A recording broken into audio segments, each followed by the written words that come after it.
So why would you assault your mom? I didn't. I tried to use one of the brooms in the broom closet as leverage to try to lever her into the back of the trunk of the car. And I told Chief Stevens the same thing. But you put it in her vagina? No, not intentionally. I didn't. Well, you know, it's hard to accidentally put a broom in somebody's. Ma'am, I was barely $1.15 back then. I don't care. And you heard correctly. We are about to watch a Louisiana parole hearing for a monster, for someone who's described, I think, elegantly by the victims as a sociopath, a psychopath, the worst of the worst, someone who cannot feel empathy. And we're going to see this displayed at full on today's parole hearing. And man, it is a Miss Honorable Judge Bonnie Jackson classic. So with that, let's buckle up and jump in. So, Joseph Smith, you're classified as a first felony offender. You're currently serving a 60-year sentence, having been sentenced in Webster Parish in May of 1999 for attempted second-degree murder. You received a 50-year sentence. In theft, you received a 10-year sentence. They're running consecutively. Your parole eligibility date has been January 8th. No, I'm sorry, it's January 8th of 2024. Your adjusted good time date is October 28th, 2043. Full term is February 27th, 2068. Is that information correct, sir? Yes, ma'am. Right. Would you answer Mrs. Jackson, please? Good morning, Mr. Smith. How are you? I'm fine. How are you? I'm fine, thank you. You're 44 years old, Mr. Case, Mr. Smith, rather. Yes, ma'am. And how I'm long 44 years of age. how long have you actually been incarcerated? Both juvenile and adult, I would have to say, rightly On this charge? on this charge, 25 years. Of a 60-year sentence, that's Yes, correct? ma'am. Yes, ma'am. What were you incarcerated for, juvenile? Excuse me? What were you incarcerated for at juvenile? When I was at Central State Hospital for behavioral problems, I blacked out and attacked one of the staff. And I was charged in the juvenile court there in Rapides Parish. You said one of the staff, what exactly did you do to the staff person? Apparently I choked them. And they pressed charges on me and I went to the juvenile place there in Scotland, where I was then transferred from there to Tallulah boot camp. And how long were you incarcerated as a juvenile? I think 6 months to a year. It's real blurry. At one point, did you live in Texas? Yes, ma'am. Were you hospitalized or institutionalized in Texas? Yes, ma'am, for behavioral issues. First, how old were you when you were in a mental health facility? I was 14 years of age. And how long did you stay there? For roughly about a year and a half. Then I got transferred from there to. Stop, hold up. Just hold up. What behavioral issues caused you to be hospitalized in a mental facility? I had a very bad anger issue when I was a child. And it was my downfall. What did you do? What actions caused you to in the mental institution? What did you do and to whom did you do it? I lashed out at my family continuously. I would, And in what ways? I would chase them around the house with Weapons? yes, ma'am. Well, And sometimes I even chased them outside the house. and did you harm anyone physically? No, ma'am. Ever? Not Am at I- that time. Not at that time, no, ma'am.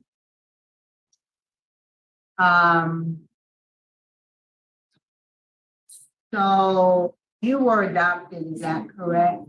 Yes, ma'am. So let's go to the date of this incident. Walk me through your actions on the day that you murdered your adopted mother. I was at home. I was sitting down in the room watching TV. And she came into the room and she was angry and getting on my case about not having done something. I don't remember exactly now what exactly it was. But I just remember that we argued and something in my head, I guess, just broke or snapped, whatever you want to call it. And it was like I was there, but not there. It was like I was seeing myself, seeing what I was. did you Ma'am? do? What did you do? What did you see yourself doing? I saw myself with what looked like tunnel vision choking her, but Well, let's slow down. my dad said that I broke her neck, but Chief Stevens said I choked her. I don't really remember everything that went on that night. I mean, I I think honest- I think you remember more than you are disclosing to this board. Because you were interviewed by the police, they talked to you, you gave statements to them. And so clearly, at some point in time, you were aware of what you had done and you gave statements about what you had done. And so even if in the moment you didn't remember, you certainly remember the things that you told law enforcement. When Chief Stevens started telling me about what was found inside the house, it was basically jogging my memory. And this was before he put Okay. everything on the tape. Tell me what was jogged in your memory? Do you remember from when He was describing the way the furniture was in the room, where it happened, how the hope chest was knocked askew, and when what physical injuries did you cause your mother? I remember sitting down on the bed next to her, putting my arm around her neck, and last thing I heard her say was, "Joseph, you're scaring me." And next thing I remember, I was outside in the hallway and I got scared. I tried to put her in the trunk of the car. Let's back up. I think you're leaving out some stuff. Not a lot of stuff. According, let me get my records. But have this correct.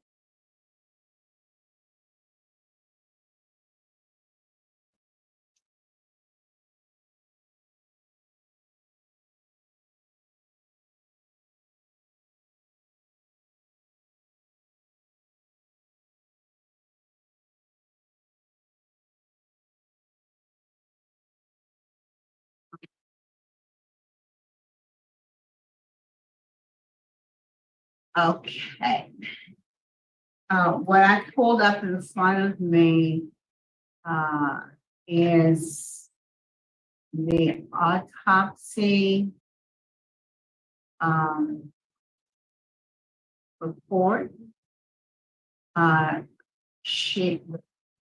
manner of death was, the cause of death was manual strangulation.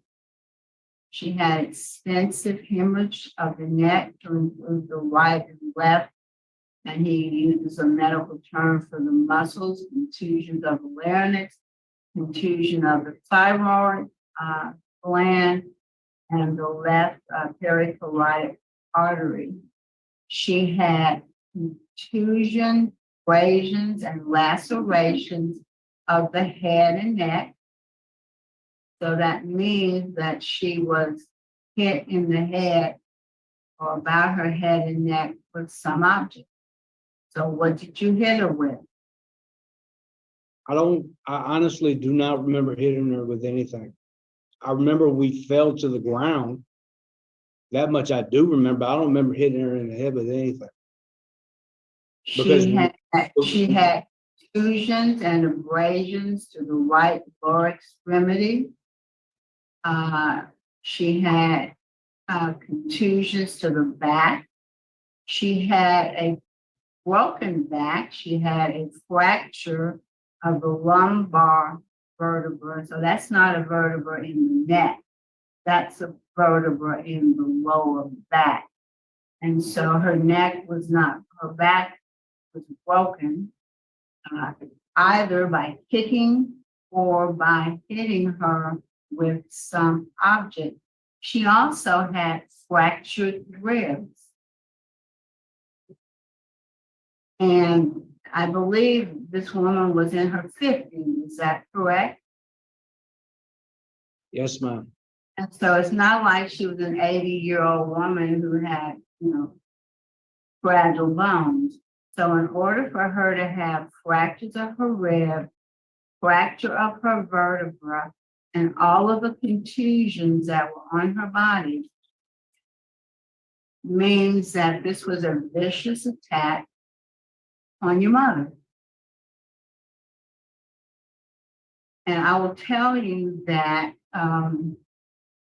one of the things that I look for is honesty. And it's convenient for you to say that you don't remember these things, but you can't forget this. This is too extensive. I think most of that damage was done when we fell off and we Fell off what? that hope chest. Because Wow. the hope chest was at the foot of the bed. And I think that's what she hit. Because it was literally knocked askew. And it left considerable scratches in the hardwood floor. But if that's what you want to say, that's fine. You don't break your back from falling off your bed onto a hope chest at the foot of the bed. Doesn't happen that way. It's impossible to happen that way. She also had trauma and lacerations to her genitalia, which indicated to the coroner that she had been sexually assaulted with some sort of object in her vagina because of the lacerations, contusions, and abrasions. So not only did you beat her, you also sexually assaulted her. So why would you sexually assault your mom? I didn't. I tried to use one of the brooms in the broom closet as leverage to try to lever her into the back of the trunk of the car. And I told Chief Stevens the same thing. But you put it in her vagina? No, not intentionally. I didn't. Well, you know, it's hard to accidentally put a broom in somebody's vagina. Ma'am, I was barely $1.15 back then. I don't care. Anatomically, you cannot accidentally put a broom in somebody's vagina.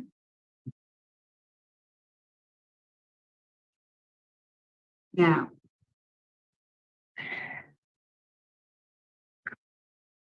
you know, you've taken a lot of programs. You've had 54 write-ups, but the last one was 2004. You've got letters of support. But those things kind of pale in comparison to what you did to your mom. Pales in comparison. Also, there is adamant opposition from everyone in the entire community where this occurred, and your family has written numerous letters to the board outlining specific instances where you have terrorized them and other members of your family over the course of time until it culminated in the murder of your mother. So given those realities, Mr. Smith, why would this board ever consider releasing you back into society?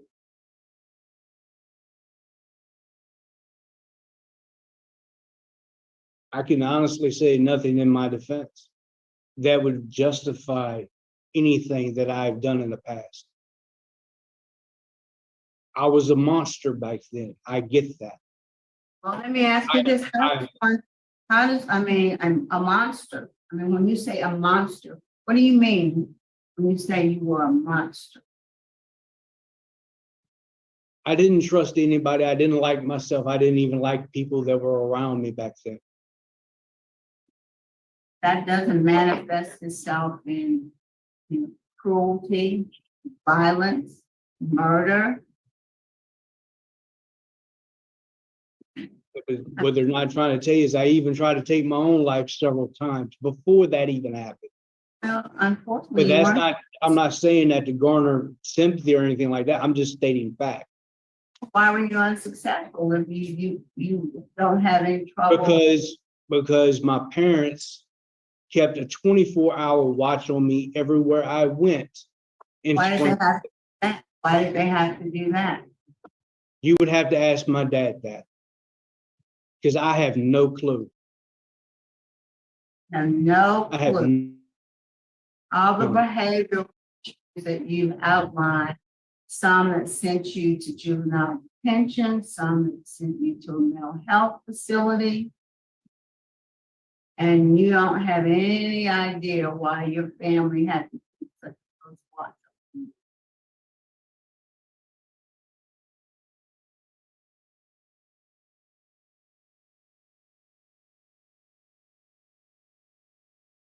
Be honest, Ms. Jackson, I have no clue. I don't. I'm at a loss for words. I am not who I used to be. And I refuse to let that define who I become. You know, Mr. Smith, you're in a controlled environment. That I am. You are. And you have adapted to a controlled environment. But it's fair to say, don't you think, that when you were not in a controlled environment, you were a monster? That's your words, not mine. You were a monster.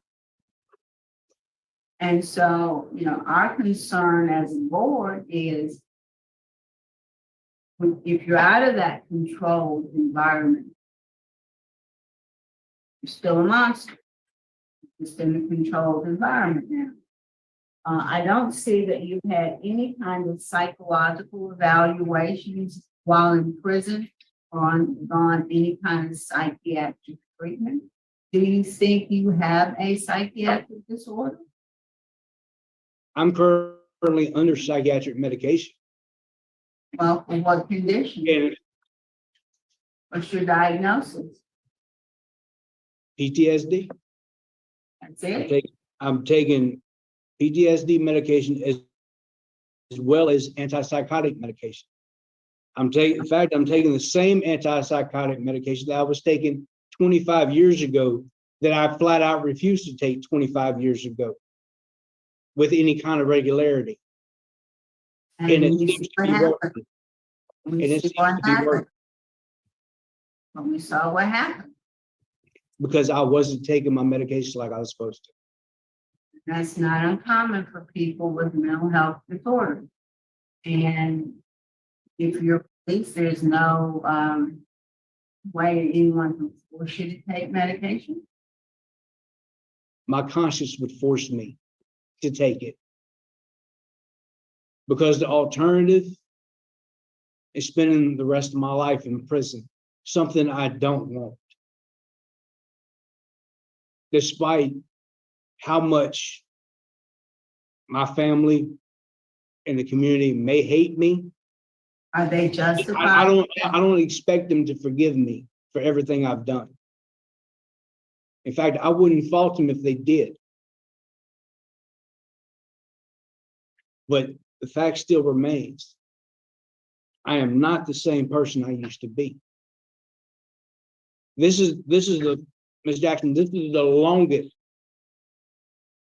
of my entire incarceration that I've ever been in general population without a single write-up, without going to the dungeon at any given time. When I was in Angola, they used to be like Motel 6, we'll keep a light on for you. That's how frequent I was catching write-up. Captain DeVille at Camp C in 2000 said, Mr. Smith, aren't you tired of going to the dungeon? I said, yes, sir, I am. What kind of things were sending you to the dungeon? It all stems, I know not, and I'm Most not of my saying. right- What kind of things did you do that sent you to the dungeon? And we do have a list of all of these. well, I know you do. I know you do. Tell me what kind of things were sending you to the dungeon? It all stems from a December 30th, 1999 write-up when security wrote me up due to a confidential informant stating that I was one of the two masterminds behind the Captain absence at Camp D, which was BS because Major Melanson proved me innocent after the fact. And at that time, he was the head of investigations. And that's what got me released back out in the general population barely 6 to 8 months later. Have you had 54 separate write-ups? I've had exactly 49. Most of them were, I guess you call it on the same write-up, different rule infractions on the same write-up. But yes, I guess you could see it that way. Yes. But most of them were because security either did not want me in their camp or in their farm line because they were trying to garner favor with Warden Kane. Why would Same way with that write-up from 03 back at Camp D. Why would they need to use you to gain favor with Warden Kane? Because everybody knew back then that I was on his it list. And why would you be on his hit list? I mean, Warden Kane had seen the worst of the worst of the worst. So why would you be on his hit list? I didn't say hit list. Whatever list. Because I was not supposed to leave. I was supposed to be left to languish in a shell for practically the rest of my Joes, behind something I had nothing to do with, that even the sergeant in the dorm said I had nothing to do with, I that see, everybody in the camp knew I had nothing to do with. I see you still harbor a lot of anger from that. I have a lot of distrust when it comes to security, yes. And I do sometimes get a little bit agitated, yes, No, but because I have, I'm concerned about what happens when you get a little agitated, because the last time you got a little agitated, your mom had been sexually assaulted. And I'm gonna tell you, Mr. Smith, I do view you as a threat to society. I do. well, I apologize for wasting everybody's time. Or what can you add, what can you add, I'm truly sorry for wasting everybody's time. or what add? Ms. Jackson, y'all touched on most things that I wanted to talk about. You mentioned his improved conduct record since 2015, and he has participated in numerous programs since 2015. He received his GED in 2012, and he did have a restoration of some of his good time. I think I've given him back over 200 days, close to 300 days of good time out of the 500 something that he's lost since his incarceration. Some of the write-ups I excluded from his restoration of good time because of the nature of RVRs and other things. So then he can apply for those. He can reapply for those at a later date.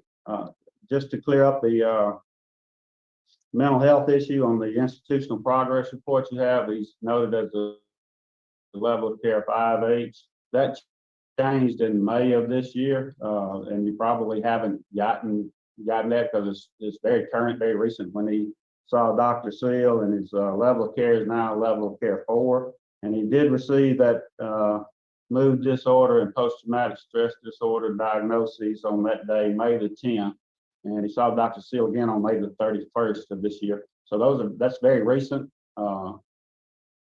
So that's why it's not included in the report that you have. And he did start him on medication on May the 10th as well. But prior to that, he'd been close to 3 years without any consult with mental health. He did not seek any services for mental health. So this is new. It just started in May. I just wanted to point that out. And I'm open to any questions if you have any, Judge Jackson. I think you've addressed them, Warren. Thank you very much. Mr. Smith, you mentioned that you are in general population now. How long have you been in general population? I've been in general population this time since, 2014, I believe. Okay. Yes, All right. 2014, 2015, without looking, it's been several years, Mr. Mott, 7 or 8 years. And I've been in the honor dorm since the end of 2015. Okay, good. I tell you, we'll hear now, we have Mr. Van Sanders here who wants to speak in support. Mr. Sanders, could we hear from you, sir? Let me unmute. Can you hear me? Yes, Okay. sir. All right.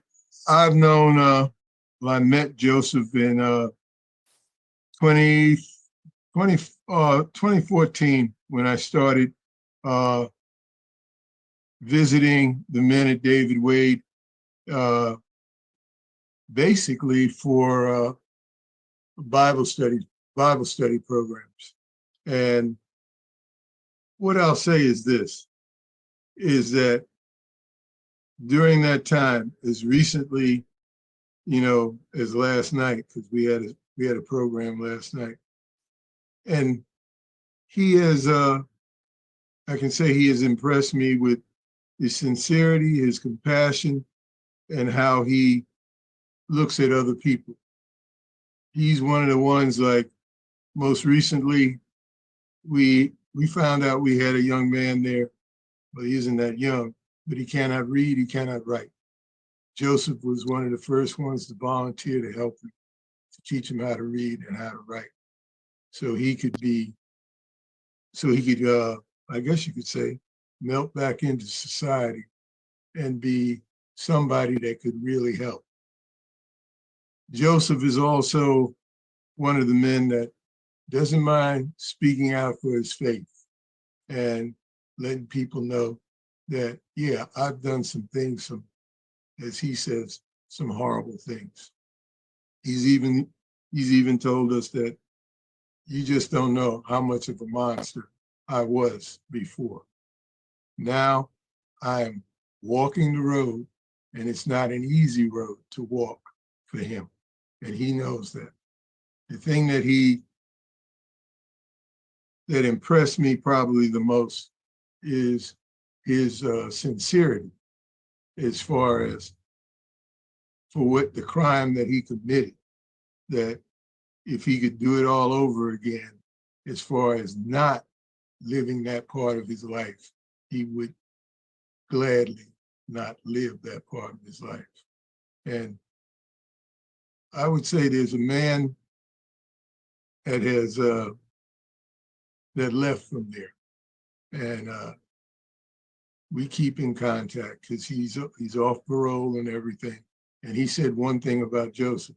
He said when Joseph first came to David Wade, he was a bitter, angry man, and he's watched him change, and he's changed for the good. Yes, he committed a crime, but at what point do we give him a chance to come back to society? And that's what I would say. Thank you. Thank you. Thank you, Mr. Sanders. We appreciate your input. Now we'll hear from the opposition. First of all, could we hear from Daniel?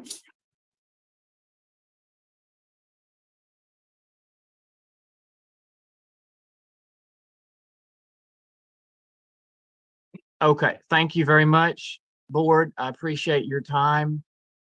My name is James Daniel Smith. Can you hear me, board? Yes, sir. Thank you. I am the oldest son of James and Billy Smith. I've known Joseph since my parents adopted him over 40 years ago. And in that time, he has always had a malicious intent to his behavior. There have been people whom I love very dearly come into my life in the last 25 years that I fear greatly, should Joseph be released on parole, their lives and mine would be in grave danger. I know that while incarcerated, Joseph has obtained his GED and attended other educational classes. I also know that he has disciplinary reports, many of those, around 54, against him for fighting, disobedience, and theft just within the last 10 years, which makes me strongly believe with all my heart that he has not changed. We all know that actions speak louder than words. So please, I beg you, take that to heart when considering his parole.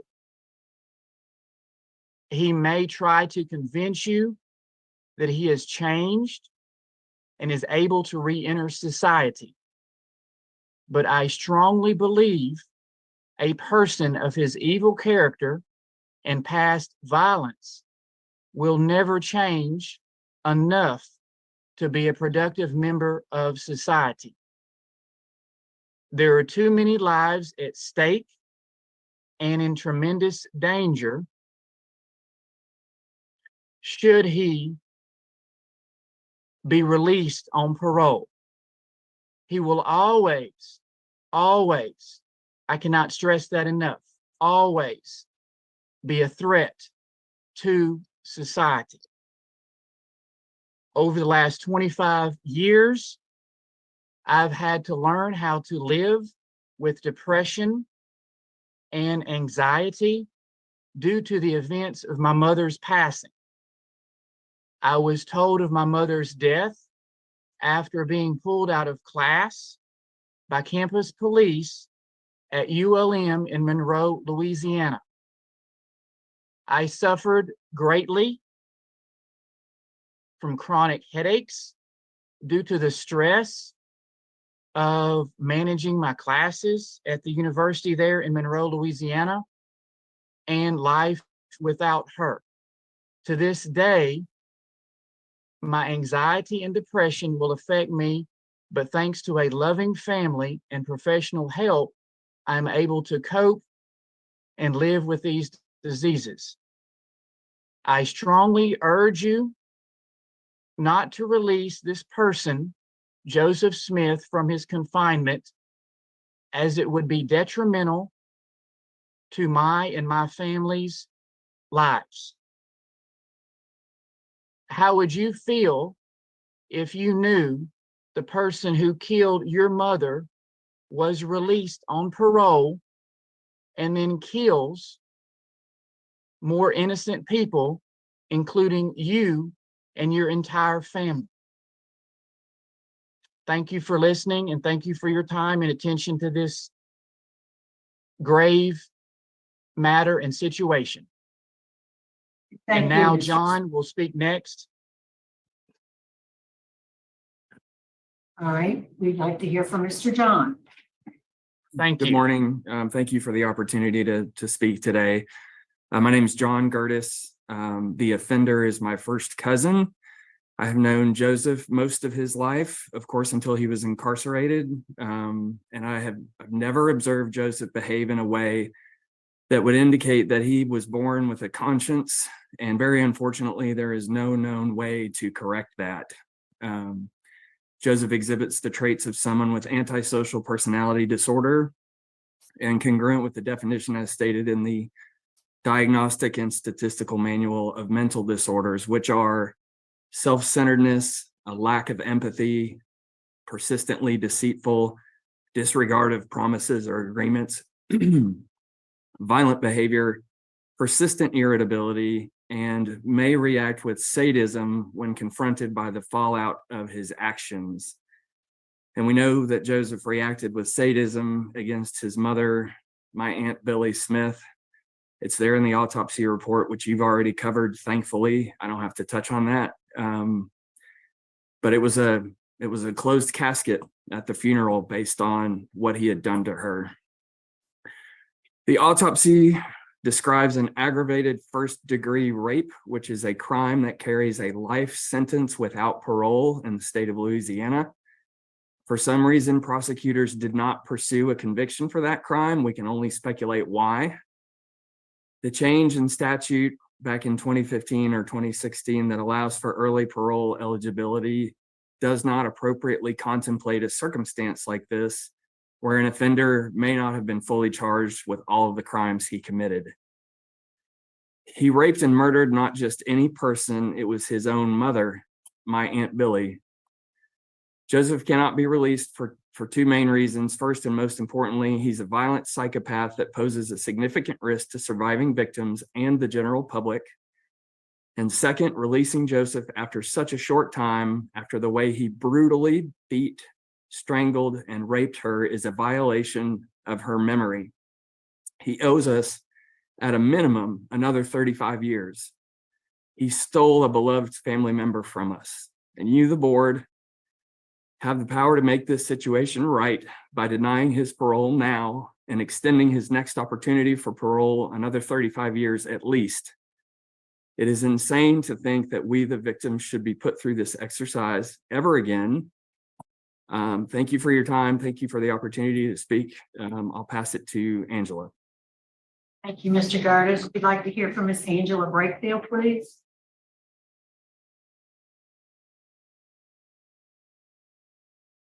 You're on mute. Can you unmute your microphone?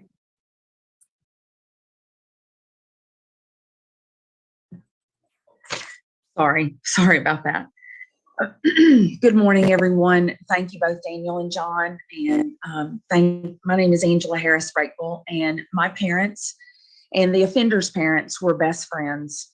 I called them Aunt Billy and Uncle James, and Joseph called my parents Aunt Bert and Uncle James. I've had first-hand knowledge of Joseph since I was 11 and a half years old, and he was born and became a Smith. The love that our family shared was exceptional. Daniel and John have just spoken from their hearts and an extreme personal experience. I know that you have numerous letters and other people on this Zoom call or watching on YouTube or other ways who are all in extreme opposition to Joseph's early parole. Some are very reluctant or fearful to step forward because they know firsthand what Joseph has done in his lifetime to his loving mom. They also fear what he will do if he is released. I understand their reluctance and fear. Joseph Benton Smith was prosecuted and convicted for murder too and theft of her car for reasons unknown to us. He was not prosecuted for the heinous sexual crimes but that does not mean that it did not happen. As you may have heard and have the autopsy that was covered, I appreciate that you did cover that. It is unbelievable to know that Joseph did rape his own mother. Joseph is a murderer and a rapist. Joseph's crimes were violent and egregious. And the scary thought and known fact is that his acts will occur again. You may wonder about the kind of man that Joseph was back in 1998. He may look older now, but I will assure you he is the same dishonorable man today. I see that he has completed his GED, and though that is to be noted, it does not denote rehabilitation. It does not miraculously provide someone with a moral compass. The difference between right and wrong were not missing in Joseph's life. His parents, his extended family and friends, his church family, his school system were there to love, lead, and guide and help instill these morals, and the countless professional attempts that everyone tried to get him. A perfect example of Joseph being a master manipulator, as referenced earlier today, is a relationship with my then boyfriend, Clayton. Joseph was 6 when they met, and they formed an exceptional immediate bond. Joseph never, not once, had any negative behavior when Clayton was around for 13 years until he killed Aunt Billy, controlled his frightening, manipulative behaviors from Clayton the entire time. I actually didn't hear an apology from Joseph today about killing him, Aunt Billy. There are 4 main reasons that people are placed in jail. The first is retribution, punishment for crimes against society. Society has been safer since Joseph has been in prison since 1998. He must serve his sentence in entirety. The second is deterrence, prevention of future crimes. Joseph is being deterred, but his behavior is not being changed for the future as prisons wish in this case. Incapacitation, making one incapable of committing a crime. The only way to incapacitate him is to keep him locked up. Rehabilitation, rehab does help many people work to change their behavior and become productive members of society. However, Joseph will never be able to improve his behavior, mental health, and social functioning to become a productive citizen of society. In closing, you, the board, have a very difficult job, and we thank you for what you do. The last thing is I kindly ask you to focus on the Louisiana Board's mission, vision, and values statement. The mission is of the board is informed decision-making, promoting public board safety and needs of crime victims. We have informed you, the board, with valuable information to make the informed decision, thereby promoting public safety, addressing the needs of crime victims. And we believe we have shown you that Joseph is not ready for a successful community reentry and cannot be appropriately prepared, not even supervised. Could The you wrap vision. it up for us, ma'am? Could you wrap Yes. it up for us, please? Yes, ma'am. The board has been shown evidence that he is not intended to promote, to be able to be released. It's not tangible considering the vision, the values of the ethics and integrity. Had ethics, integrity, and morals been in play, we would not be in this place. Therefore, we are imploring you to deny Joseph's parole and set off any future parole possibilities to a date as far as possible. If this villainous, sinister man is granted parole, we will all be in grave danger of his own self-description of a monster, along with society in general. Thank you, board, for your time. We sincerely appreciate you. Thank you. Could we hear from the DA's office now, please? Mr. Yoakum. Good morning, members of the panel, and thank you for your time. I'd like to draw the panel's attention to what Mr. Smith says were most likely his mother's last words on earth, and that's, "You're scaring me." Those words 25 years later seem to be echoed even greater by the family of the victim. Our office has been inundated with calls of concerned citizens, local elected officials, and family members who also echo that same sentiment of fear of Mr. Smith. In 1998, he committed one of the most heinous crimes ever committed in Webster Parish, due not only to his brutality, but its sexual nature upon his own mother, a crime that's still spoken of often within our community, one that is often referenced as one of the most terrible things to happen in the little town of Spring Hill. As you've heard Mr. Smith today, he still shows, it seems, little remorse outside of the regret of the impact it's had on his life. He, in his own admission, has problems with security, authority.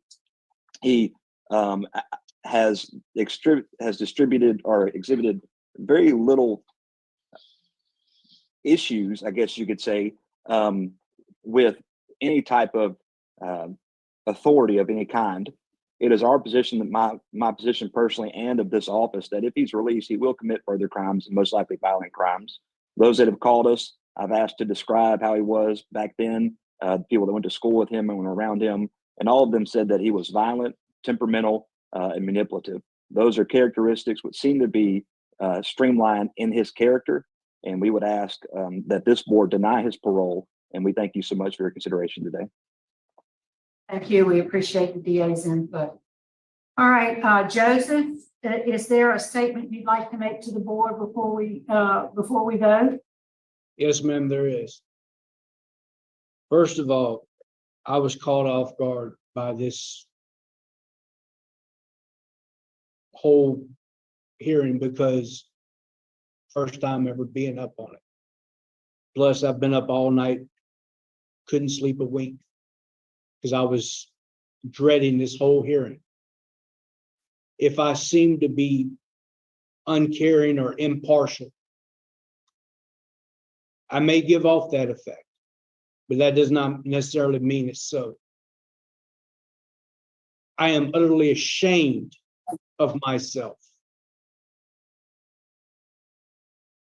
I was debating as to whether or not to file the paperwork or not file the paperwork. I let other people talk me into filing the paperwork. Maybe people have changed, but I can honestly see people have not changed, despite those around them are trying to change.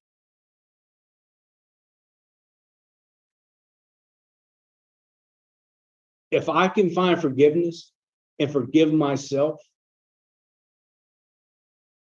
for what I did to my family, to the hurt and harm I caused my family all those years ago, and everybody who has ever known me,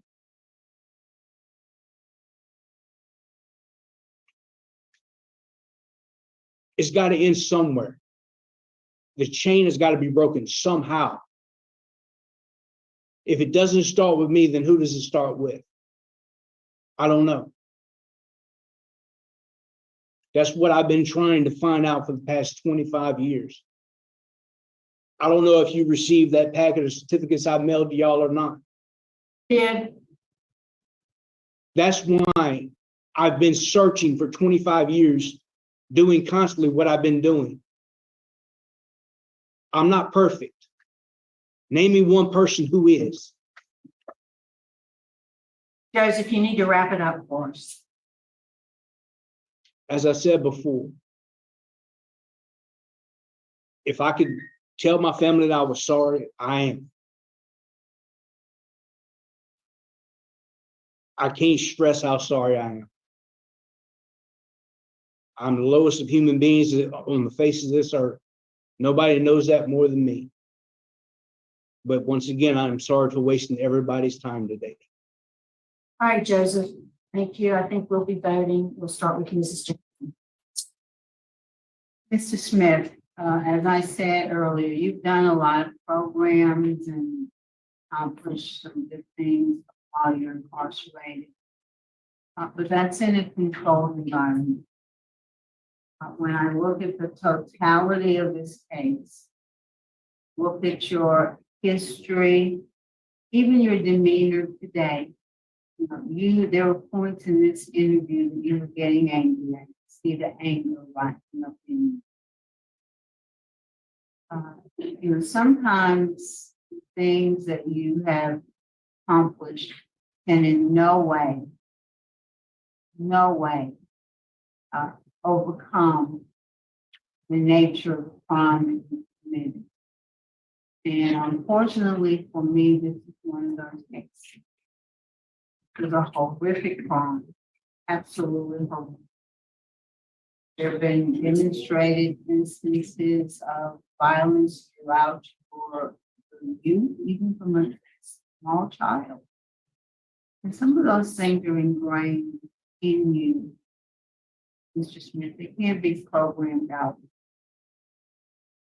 And so because of the nature of the crime, because of the adamant opposition, not only from the victims, but the entire community, and my belief that you continue to pose a risk to society, my vote today is to deny the request for us. Mrs. Fox. Thank you. Good morning, Joseph. I've listened. I wanted to thank Billie Jean's family for how well you honored her today.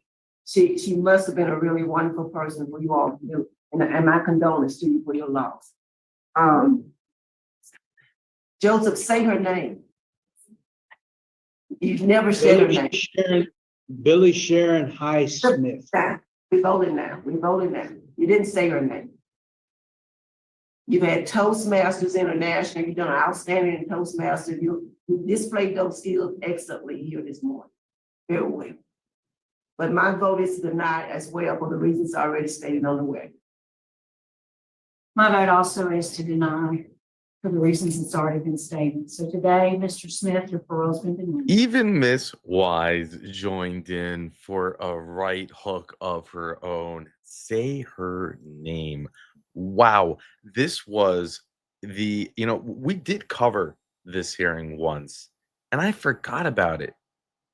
One of my Mandalorians, who's very into these parole hearings, emailed me and said, "Man, did you cover this hearing?" And I couldn't remember, and I thought I'd have to go do it again.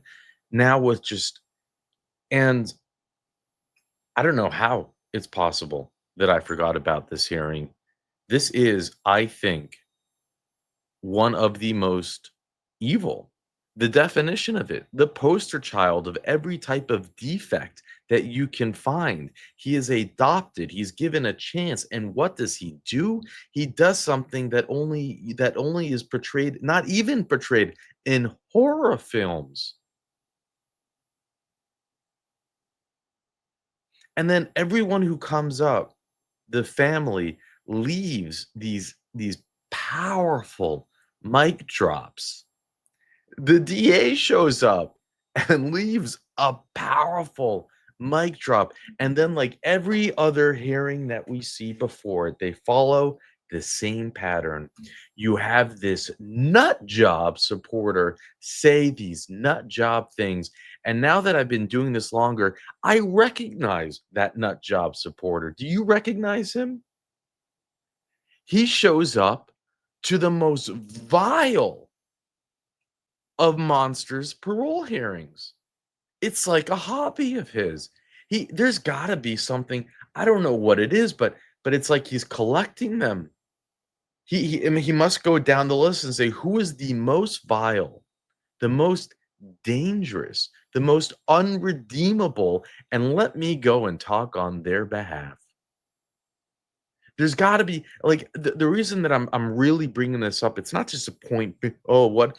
But there's something that needs to be that I believe is there's something of value that we can understand and study this, right? Like we see some people they come up as supporters, and you want what is it about them that? But if now you can see a pattern where they are picking the worst of the worst, and they sit there with their manual and then they try to actually get them released. It almost makes you wonder if they have some other. There's something more to it. He has represented the I don't know if you recognize him. I'll have to put now I want to go and put down a list and track down who that man is supporting and try to figure out why. This is not a conspiracy thing. It's just understanding human nature. What is going on here? I need to know. Because no normal person pleads for someone who is so clearly dangerous. You could feel, as Miss Bonnie Jackson said, she is a treasure. She could have her own TV show, right up there with Judge Judy, far better, frankly. I mean, she's in that. I wish that we could have more screen time with the Honorable Judge Bonnie Jackson. She is a gem. And she knew just how to dig her claws in and pull it out. And the way she was saying it, she's amazing. And hitting on every point. And this is the thing that I miss about, I'm going back into these older parole hearings. The new parole board, look, the sheriff is funny, funny as hell. Miss Stapleton, she's great. She's a great survivors advocate. And the board members have their own personalities and whatnot. Miss Ledoux, she's got this, certain thing about her, and Mr. Friedman's having his moments too. But it's